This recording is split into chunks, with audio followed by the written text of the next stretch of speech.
दोस्तों, हर नौजवान युवक का यह सपना होता है कि वह अपनी अलग पहचान बनाए। पहचान उसकी योग्यता पर बनी हो, वह कुछ ऐसा कर दिखाए जिस पर उसे गर्व हो। कुछ ऐसा ही सोचना था एक व्यापारी के बेटे का। यह कहानी है जापान के एक व्यापारी की, जो उस शहर का सबसे अमीर व्यक्ति था। उसके पास सब कुछ था। उसके पास किसी चीज की कोई कमी नहीं थी, केवल अपने बेटे से परेशान था। एक दिन वह व्यापारी अपने बेटे से कहता है, बेटा, तू मेरे साथ व्यापार में हाथ क्यों नहीं बढ़ाते? तुम्हें व्यापार के तौर तरीके सीख लेने चाहिए, क्योंकि भविष्य में तुम्हें यही तो करना है। यदि तुम व्यापार में हाथ नहीं बढ़ाओगे तो फिर क्या करोगे? वह नौजवान युवक अपने पिता से कुछ नहीं कहता, क्योंकि उसका व्यापार में बिल्कुल भी मन नहीं लगता था। वह दिन भर मार्शल आर्ट्स की किताबें पढ़ता, और जब भी कोई समुराई शहर में आता तो वह पूरा समय उसी के पीछे पीछे घूमता रहता। एक बार पूरे परिवार के सदस्यों ने मिलकर उसे समझाने की कोशिश की। वे कहने लगे, बेटा, तुम्हारे पास इतना बड़ा व्यापार है, फिर भी तुम अपने पिता का हाथ क्यों नहीं बढ़ाना चाहते? यदि तुम अपना व्यापार नहीं देखोगे तो फिर कौन देखेगा? इस पर वह नौजवान युवक जवाब देते हुए कहता है, मैं खुद के दम पर कुछ बनना चाहता हूं। मैं चाहता हूं कि मेरी एक अलग पहचान हो, लोग मुझे जाने, और इसलिए मैं इस देश का सर्वश्रेष्ठ धनुर्धर बनना चाहता हूं। उस युवक की यह बात सुनकर उस व्यापारी को बहुत क्रोध आया, लेकिन फिर भी उसने अपने क्रोध पर काबू पाया। कुछ देर सोच विचार करने के बाद उस व्यापारी ने अपने बेटे से कहा, बेटा, अगर तुम यही करना चाहते हो तो ठीक है, मैं अगले 3 साल का समय तुम्हें देता हूं। यह सुन वह नौजवान युवक बहुत खुश हुआ। तभी आगे वह व्यापारी कहता है, लेकिन मेरी एक शर्त है। इस पर वह नौजवान युवक कहता है, क्या शर्त है आपकी पिताजी? उसके पिताजी अपने बेटे से कहते हैं, देखो, मैं तुम्हें अगले 3 साल का समय तो दे रहा हूं, लेकिन तुम्हें हर साल मुझे यह बताना होगा कि तुम क्या कर रहे हो और तुमने उसमें कितनी उन्नति कर ली है। यदि तुम मुझे अपने काम से संतुष्ट कर पाए तब तो ठीक है, वरना तुम्हें मेरे साथ मेरे व्यापार में हाथ बढ़ाना होगा। नौजवान युवक काफी सोच विचार कर अपने पिता से कहता है, ठीक है पिताजी, मुझे आपकी शर्त मंजूर है। उसके ठीक 2 दिन बाद वह नौजवान युवक अपने पिता की आज्ञा लेकर धनुर्विद्या सीखने के लिए घर से निकल पड़ता है, और वह कई दिनों की यात्रा करके एक गुरु के पास पहुंचता है। वह गुरु जापान में धनुर्विद्या और युद्ध कला सिखाने के लिए प्रसिद्ध थे। उनकी ख्याति दूर दूर तक फैली हुई थी, लेकिन वह बहुत कम लोगों को अपना शिष्य बनाते थे। वह नौजवान युवक उन गुरु के पास पहुंचकर उन्हें प्रणाम करता है और कहता है, हे गुरुवर, मैंने आपके बारे में बहुत सुना है और इसीलिए मैं बहुत दूर से यात्रा करके आपके पास आया हूं। मैं आपसे धनुर्विद्या सीखना चाहता हूं। मैं धनुर्विद्या में बेहतर होना चाहता हूं। फिर जवान युवक सारी बातें कहता जा रहा था, लेकिन इस पर गुरुवर कुछ भी जवाब नहीं दे रहे थे। और जब कुछ देर तक उन गुरुवर ने जवाब नहीं दिया, तो इस पर उस नौजवान युवक ने अपने घर पर बीती सारी बातें उन गुरु को बता दी। उसने यह बता दिया कि किस तरह से उसके पिता ने उसके सामने शर्त रखी है कि यदि वह अपने जीवन में सफल न हो पाया, उसने अपने जीवन में वह न कर पाया जो वह करना चाहता है, तो उसे उनका व्यापार आगे बढ़ाना होगा। आगे वह नौजवान युवक उन गुरुवर से कहता है, हे गुरुवर, मैं आपसे वादा करता हूं, मैं पूरी कर्तव्य निष्ठा के साथ धनुर्विद्या सीखूंगा और मैं आपका समय बर्बाद नहीं करूंगा, इसलिए कृपया करके मुझे अपना शिष्य बना लीजिए। तभी उस गुरु ने उस युवक की तरफ ध्यान से देखा। उन्होंने देखा कि वह अपने साथ काफी सामान भी लेकर आया था और उसके साथ उसके 2 सहायक भी आए हुए थे। तभी उन गुरु ने कहा, सबसे पहले यदि तुम धनुर्विद्या सीखना चाहते हो तो तुम्हें इन चीजों को छोड़ना होगा, इन चीजों का त्याग करना होगा, इसलिए इन कीमती सामानों को वापस अपने घर भेज दो। उस नौजवान युवक ने गुरु की आज्ञा का पालन किया। उसने सारा सामान अपने सहायकों के हाथों वापस घर की ओर भेज दिया। आगे गुरुवर उस नौजवान युवक से कहते हैं, देखो, यदि तुम धनुर्विद्या सीखना चाहते हो तो तुम्हें 2 शर्तें माननी होगी। इस पर वह नौजवान युवक कहता है, गुरुवर, आप जैसा भी कहें, मैं सब करने के लिए तैयार हूं, लेकिन मुझे अपना शिष्य बना लीजिए। तभी गुरुवर उस युवक को पहली शर्त बताते हुए कहते हैं, तुम्हें यहां पर सामान्य लोगों की तरह ही अपना जीवन बिताना होगा और सारे कार्य तुम्हें खुद ही करने होंगे। इस पर नौजवान युवक कहता है, जी गुरुवर, जैसा आप कहें। आगे गुरुवर उस नौजवान युवक को दूसरी शर्त बताते हुए कहते हैं, यदि एक बार तुम्हें धनुर्विद्या की शिक्षा को ग्रहण करना शुरू कर दिया तो तुम्हें उसे पूरा करना ही होगा। तुम इस बीच उसे छोड़कर नहीं जा सकते। इस पर वह नौजवान युवक कहता है, ठीक है, आप जैसा कहें, मुझे सब मंजूर है।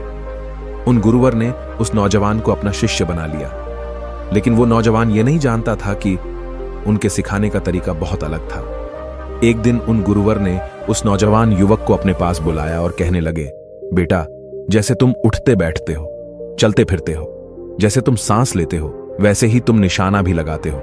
इसलिए सबसे पहले तुम्हें सचेत होना होगा। तुम्हें जानना होगा कि तुम क्या कर रहे हो, तुम किस अवस्था में हो। तुम्हें जागरूक होने की आवश्यकता है। इसलिए आज से ही सचेत होकर सारे काम करना शुरू कर दो, और ऐसा तब तक करो जब तक यह तुम्हारा स्वभाव न बन जाए। उस युवक ने उन गुरुओं की बात मान ली। वह एकाग्र होकर अपने कामों पर ध्यान देने लगा। वह अपने चलने फिरने, अपनी सांसों पर ध्यान केंद्रित करने लगा। सुबह उठकर वह अभ्यास करता और ध्यान किया करता। शाम के 6 बजे से वह एकांत रहता और ध्यान किया करता।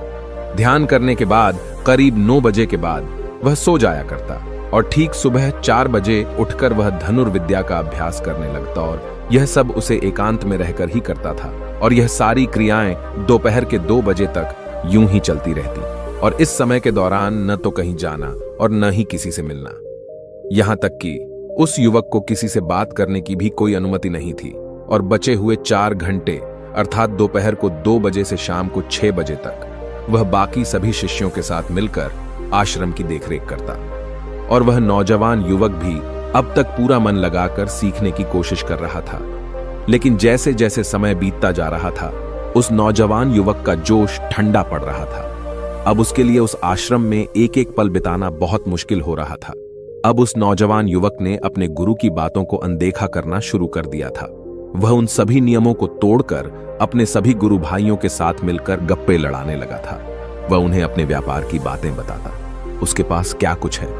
और उस नौजवान युवक को इतना अमीर पाकर कई लोग उसके मित्र भी बन चुके थे, क्योंकि वह सोचते थे कि यह तो अमीर व्यापारी का बेटा है, कभी ना कभी तो भविष्य में कोई ना कोई फायदा हमें अवश्य मिलेगा। देखते ही देखते उस नौजवान युवक और बाकी लोगों की दोस्ती और भी गहरी होती जा रही थी। अब से वह नौजवान युवक रात को सोने की बजाय अपने मित्रों के साथ मिलकर आश्रम से कहीं दूर भाग जाया करता था। जंगलों में जाकर गप्पे लड़ा था, मौज मस्ती किया करता था, और इस कारणवश वह सुबह उठ नहीं पाता था, और इसी वजह से वह कभी ध्यान भी नहीं कर पाता था। एक दिन उन गुरुवर ने उस नौजवान युवक को अपने पास बुलाया और उससे कहने लगे, बेटा, मैं जानता हूं कि तुम रात को आश्रम में नहीं रहते हो और न ही तुम एकांत में रहकर अभ्यास कर रहे हो। मैंने तुमसे पहले ही कहा था, यदि तुम्हें एक बार धनुर्विद्या की शिक्षा को आरंभ कर लिया तो तुम्हें इसे पूरा करना ही होगा। और तो और, तुमने मुझसे वादा किया था कि तुम पूरी कर्तव्य निष्ठा के साथ धनुर्विद्या की शिक्षा को ग्रहण करोगे और मेरा समय बर्बाद नहीं करोगे। और यदि तुम ऐसा ही करते रहे तो 1 साल बाद जब तुम्हारे पिता तुमसे पूछेंगे कि तुमने इस 1 साल में क्या किया, तुमने उसमें कितनी उन्नति की, तो तुम उन्हें क्या जवाब दोगे? उस वक्त उन्हें क्या मुंह दिखाओगे? इस पर वह नौजवान युवक कहता है, हे गुरुवर, आप सत्य कहते हैं। जब मैंने शुरू किया था तो मेरे अंदर उत्साह था, मेरे अंदर धनुर्विद्या सीखने की जिज्ञासा थी, लेकिन तब मैं यह नहीं जानता था कि मुझे अकेले रहकर अभ्यास करना होगा। एकांत रहकर मैं थक चुका हूं और यह मुझे बहुत कठिन लगता है। मेरा एक एक पल जैसे मुझे काटने को दौड़ता है। जब भी मैं ध्यान करने बैठता हूं तो मेरा मन यहां वहां भागता रहता है और मैं ध्यान नहीं कर पाता, और इसी कारण मेरी चिंता और भी बढ़ जाती है। मुझे समझ नहीं आता कि यदि मैं ध्यान नहीं कर पाऊंगा तो मैं अपने अभ्यास को पूरा कैसे कर पाऊंगा। और साथ ही जब मैं एकांत में रहता हूं तब भी मेरे मन में तरह तरह के विचार चलते रहते हैं। मैं इनसे पीछा छुड़ाना चाहता हूं, लेकिन मैं इनसे पीछा छुड़ा नहीं पाता। इस पर गुरुवर मुस्कुराने लगे और उस युवक से कहते हैं, बेटा, जिस अकेलेपन से तुम भागने का प्रयास कर रहे हो, इस अकेलेपन में बहुत ताकत होती है। इसे तुम्हें समझना चाहिए। किंतु फिर भी यदि तुम इस अभ्यास को बीच में छोड़कर जाना चाहते हो तो मैं तुम्हें नहीं रोकूंगा। तुम जा सकते हो, लेकिन जाने से पहले मेरी बस एक बात मान लो। इस पर नौजवान युवक कहता है, ठीक है, बताइए, आप क्या चाहते हैं? तभी गुरुवर कहते हैं, बेटा, यहां से 1 दिन की दूरी पर एक बहुत ही बड़ा पहाड़ है। तुम्हें वहां पर पूरा दिन बिताना है और सुबह तुम्हें वहां पर एक बाज नजर आएगा। उस बाज की हरकतों पर तुम्हें ध्यान देना है। ध्यान रखना, उसका तुम्हें शिकार नहीं करना। बल्कि उसकी हरकतों पर तुम्हें ध्यान देना है। वह क्या कर रहा है, क्यों कर रहा है, उसे ध्यान से देखना है। उसकी हर एक हरकत को तुम्हें समझना है। और जब तुम अगले दिन वापस लौट कर आओगे तो मैं तुमसे केवल एक सवाल करूंगा। यदि तुमने उस सवाल का सही जवाब मुझे दे दिया तो मैं तुम्हें जाने से बिल्कुल भी नहीं रोकूंगा। उस नौजवान ने काफी कुछ सोच विचार किया और उसके बाद वह गुरु की बात मान जाता है। वह उन्हें प्रणाम करके उस पहाड़ की चोटी की ओर चल पड़ता है। देखते ही देखते वह एक दिन का सफर तय करके उस पहाड़ की चोटी पर पहुंच गया और उसने पूरी रात वहीं पर बिताई और अगली सुबह होने से पहले ही वह उस बांस को ढूंढने लगा। वह जब यहां वहां देख रहा था तभी उसकी नजर उस पहाड़ की चोटी पर पड़ी। उसने देखा कि एक सुनहरा बांस चट्टान की चोटी पर बैठा हुआ है और पहाड़ के नीचे घाटियों की ओर ध्यानपूर्वक देख रहा है। वह नौजवान युवक उस बांस को देखकर झुक गया और छुपकर उसकी सारी हरकतों पर नजर रखने लगा। उस नौजवान युवक ने देखा कि कुछ चरवाहे अपनी भेड़ बकरियों को उस घाटी में चराने के लेकर आए हैं और तभी उस युवक की नजर उस पर पड़ी जो एकदम शांत बैठा हुआ था। लेकिन तभी अचानक उसने उड़ान भरी और नीचे की ओर गोता लगाते हुए वह उन चरवाहों के पास पहुंचा। जब तक चरवाहों की नजर उस बांस पर पड़ती तब तक उसने उन भेड़ बकरियों में से एक बकरी के बच्चे को अपने पंजों में दबोचा और उसे ले उड़ा। जब तक चरवाहे कुछ समझ पाते तब तक शिकार हो चुका था। वह नौजवान युवक यह देखकर बहुत हैरान रह गया। यह समझ चुका था कि आखिर गुरु ने उसे इस चोटी पर क्यों भेजा है। वहां से वापस अपने गुरु के पास लौटा और उसने वहां पर बीती हुई सारी कहानी उन गुरुवर को बता दी। तभी गुरुवर उस युवक से कहते हैं, अच्छा तो तुम मुझे यह बताओ कि तुमने वहां पर क्या सीखा। तभी वह नौजवान युवक कहता है, गुरुवर वह बाज बहुत ही चालाक है। काफी देर तक तो यूं ही वह शांत रहा, लेकिन जैसे ही उसे अपना शिकार नजर आया उसने शिकार तय किया और एक उड़ान भरी और उड़ान के साथ वह अपने शिकार को ले उड़ा।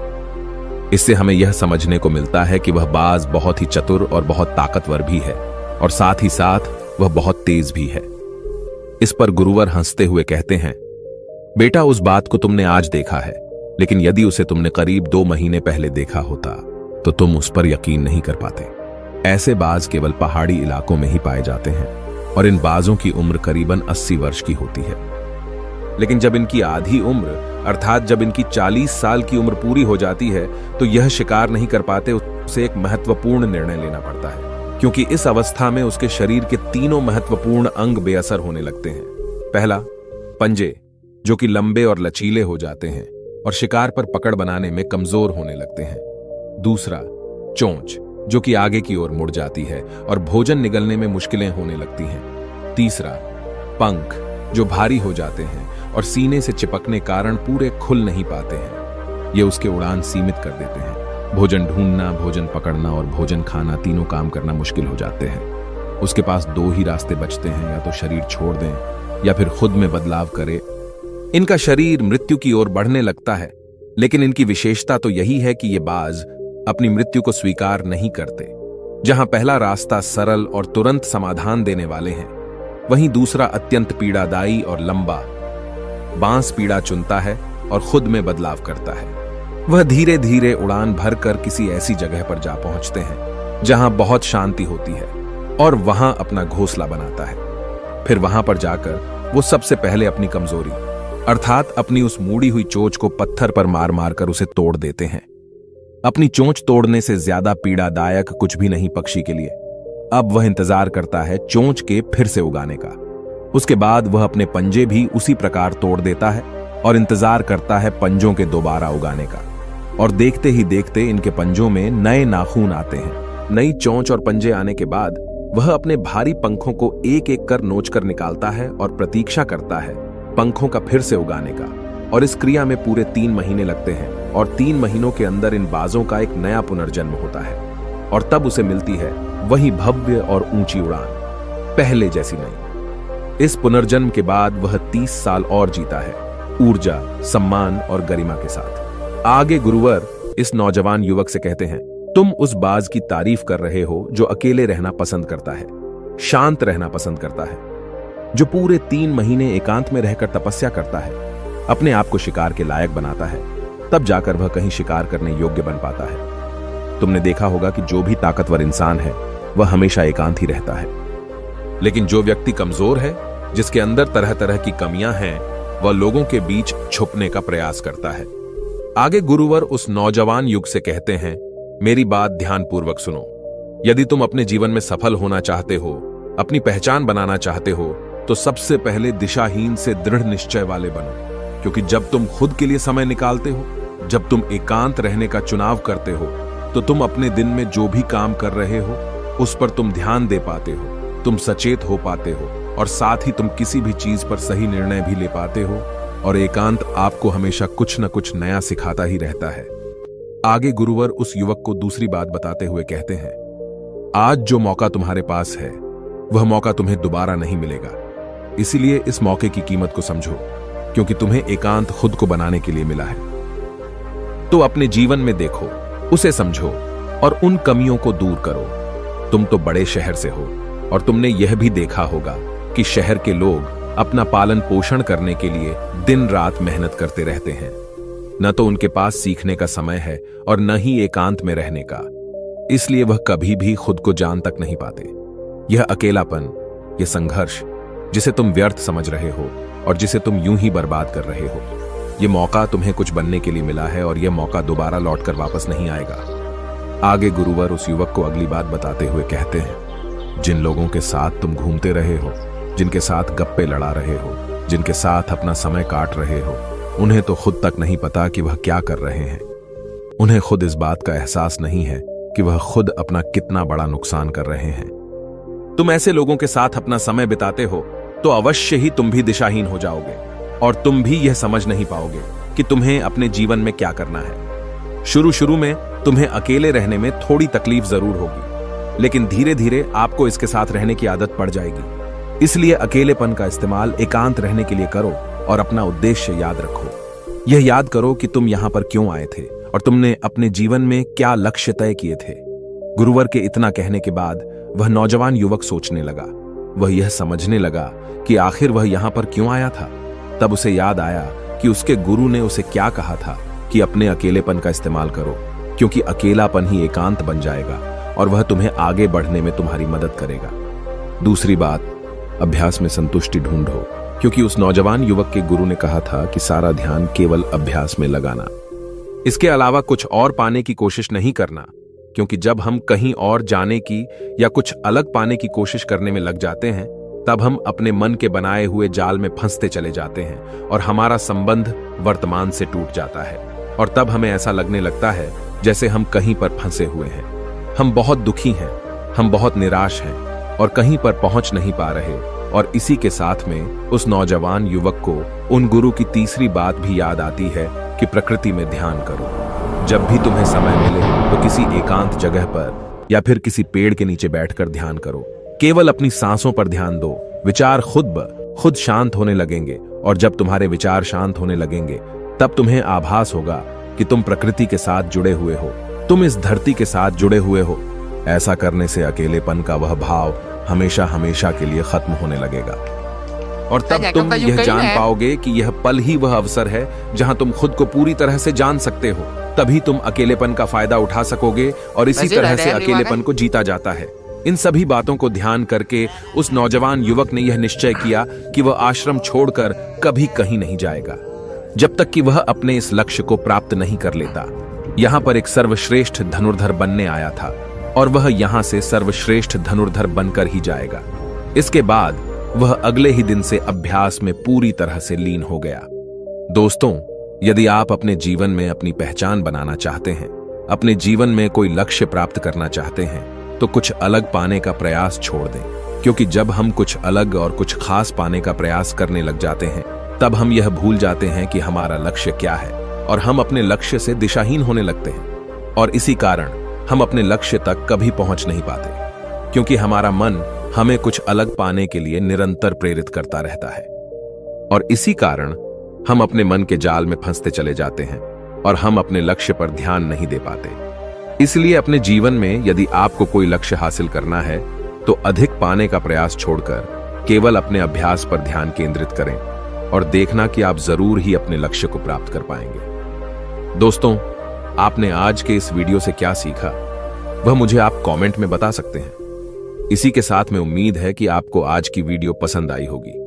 तो इस वीडियो को उस इंसान को शेयर करें और उसी के ठीक बाद चैनल को सब्सक्राइब करें। तो चलिए फिर मिलते हैं ऐसी एक और नई वीडियो में। तब तक के लिए अपना ख्याल रखें। धन्यवाद और नमो बुद्धाय।